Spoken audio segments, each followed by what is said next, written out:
My self Monika बल्ला। बच्चों, मैं आज आपको सर्वनाम पढ़ाऊंगी। सर्वनाम किसे कहते हैं? जो शब्द संज्ञा के स्थान पर प्रयोग किए जाते हैं उन्हें हम सर्वनाम कहते हैं। जैसे मैं, तुम, मुझे, उसने, तुमने आदि। वाक्य के आधार पर समझने का प्रयास करेंगे। जैसे वाक्य है, अंकिता विद्यालय से वापस आई। उसने माँ से कहा, माँ मुझे बहुत जोर से भूख लगी है, आप मुझे कुछ खाने को दे दो। इस वाक्य में उसने और मुझे अंकिता के लिए प्रयोग किया गया है और आप माँ के लिए प्रयोग किया गया है। इन्हीं शब्दों को हम क्या कहते हैं? सर्वनाम कहते हैं। सर्वनाम के भेद, सर्वनाम के कितने भेद होते हैं? 6। सबसे पहले पुरुषवाचक सर्वनाम, प्रश्नवाचक सर्वनाम, निश्चयवाचक सर्वनाम, अनिश्चयवाचक सर्वनाम, निजवाचक सर्वनाम, संबंधवाचक सर्वनाम। सबसे पहले आता है आपका पुरुषवाचक सर्वनाम। पुरुषवाचक सर्वनाम किसे कहते हैं हम? जो सर्वनाम किसी व्यक्तिवाचक संज्ञा के स्थान पर प्रयुक्त होते हैं उन्हें हम पुरुषवाचक सर्वनाम कहते हैं। जैसे वह, तुम, मैं, वे आदि। पुरुषवाचक सर्वनाम हमारे 3 प्रकार के होते हैं: उत्तम पुरुषवाचक सर्वनाम, मध्यम पुरुषवाचक सर्वनाम, अन्य पुरुषवाचक सर्वनाम। सबसे पहले उत्तम पुरुषवाचक सर्वनाम। बोलने वाला या लिखने वाला स्वयं अपने लिए जिन सर्वनाम शब्दों का प्रयोग करता है उसे उत्तम पुरुषवाचक सर्वनाम कहते हैं। जैसे मैं, मुझे, मेरा, मैंने, हमारा, हम, हमें, हमको आदि। उदाहरण है, मैंने खाना बनाया। दूसरा आता है मध्यम पुरुषवाचक सर्वनाम। बात सुनने वाले के लिए जिन सर्वनामों का प्रयोग किया जाता है उन्हें मध्यम पुरुषवाचक सर्वनाम कहते हैं।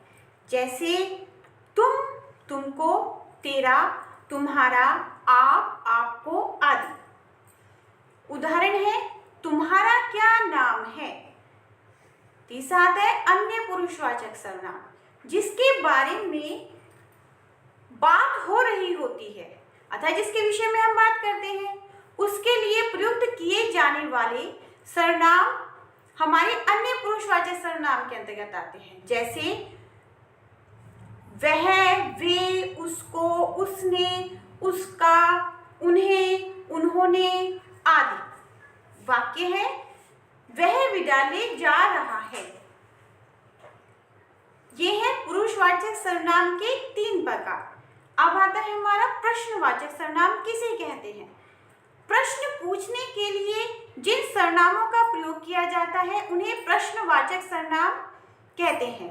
किसी वस्तु, व्यक्ति, प्राणी या किसी घटना के संबंध में वह व्यक्ति कौन है, वह वस्तु या घटना क्या है, समय के लिए कब, स्थान के लिए कहाँ का प्रयोग किया जाता है, तो इन्हें हम कहते हैं प्रश्नवाचक सर्वनाम।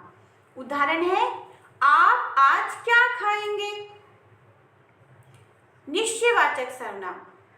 जिन सर्वनामों से किसी व्यक्ति या वस्तु का निश्चित बोध होता है, निश्चय पूर्वक बोध होता है, उसे निश्चयवाचक सर्वनाम कहते हैं। जैसे यह, वे, वह, वे, ऐसे, इनमें आदि। उदाहरण है, यह मेरी किताब है।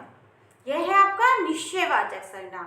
इसी के बिल्कुल अपोजिट होता है अनिश्चयवाचक सर्वनाम।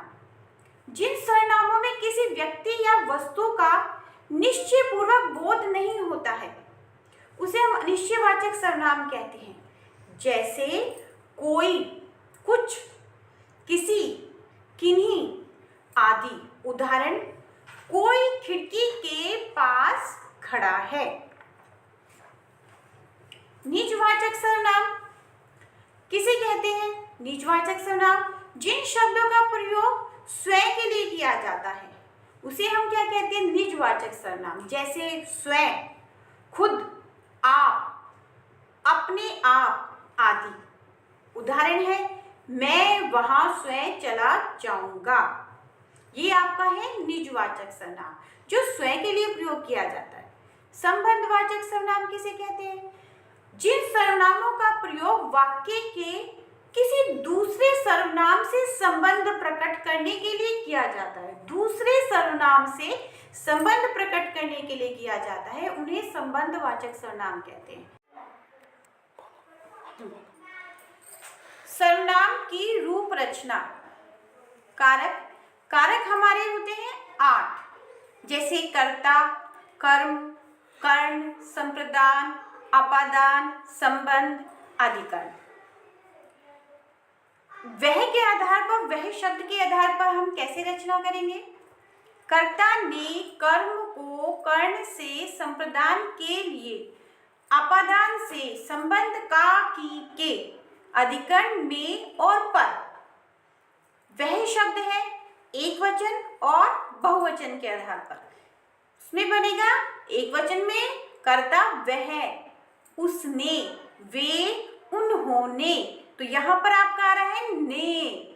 फिर आपका आता है कर्म कारक का चिन्ह है को, उसे, उसको एक वचन, उन्हें, उनको बहुवचन, तो इसमें आ गया हमारा को। कर्ण कारक जिसका चिन्ह है से, उससे, उसके द्वारा, तो हमारा हो गया एक वचन। उनसे, उनके द्वारा, हमारा हो गया बहुवचन। संप्रदान कारक का चिन्ह है के लिए, को, तो हमारा इसमें क्या आ गया, उसके लिए, उसको एक वचन, उनके लिए, उनको बहुवचन। अपादान कारक, अपादान कारक का चिन्ह क्या होता है, से, यानी अलग होना, तो उसका क्या होगा, उससे एक वचन, उनसे बहुवचन।